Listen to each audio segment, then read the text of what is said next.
ജനുവരി 14 വെനിസ്വേലയിലെ നല്ലിടയത്തിയായ മാതാവ്. 1736 വെനിസ്വേലയിലെ സാന്താറോസ പട്ടണത്തിലെ ഇടവക വികാരി ഒരു ശില്പിയോട് തനിക്ക് അമലോദ്ഭവ മാതാവിന്റെ ഒരു രൂപമുണ്ടാക്കി തരാൻ ആവശ്യപ്പെട്ടു. എന്നാൽ ശില്പിക്ക് മാതൃകയായി മറ്റൊരിടത്തു നിന്നും ലഭിച്ചത് നല്ലിടയത്തിയായ പരിശുദ്ധാമ്മയുടെ ഒരു രൂപമാണ്. അങ്ങനെ താൻ നിർമ്മിച്ച രൂപവുമായി ശില്പി വൈദികന്റെ അടുക്കലെത്തി. എന്നാൽ പള്ളിയിലെ വികാരി താൻ ഉദ്ദേശിച്ച രൂപമല്ല ശില്പി ഉണ്ടാക്കിയതെന്നറിഞ്ഞ് ആ രൂപം അദ്ദേഹത്തിന് തന്നെ തിരിച്ചു കൊടുക്കുവാൻ ആഗ്രഹിച്ചു. എന്നാൽ അല്പനേരം ആ ദേവാലയത്തിൽ പ്രതിഷ്ഠിക്കപ്പെട്ട ആ രൂപം അവിടെ നിന്നും ഉയർത്താനായില്ല.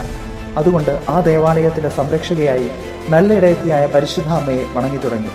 1855 വലിയ ഒരു പകർച്ചവ്യാധിയിൽ നിന്നും നല്ലിടയത്തിയായ പരിശുദ്ധ അമ്മ ആ നാട്ടുകാരെ സംരക്ഷിച്ചു. മാതാവിന്റെ സ്തുതിക്കായി എല്ലാ ജനുവരി 14 ഈ തിരുസ്വരൂപം വഹിച്ചുകൊണ്ട് വലിയ ഘോഷയാത്ര അവിടെ നടത്തുന്നു. നല്ല ഇടയന്റെ ആലയിലേക്ക് നമ്മെ ചേർക്കാൻ നല്ലിടയത്തിയായ പരിശുദ്ധാമ്മയോട് നമുക്കും പ്രാർത്ഥിക്കാം.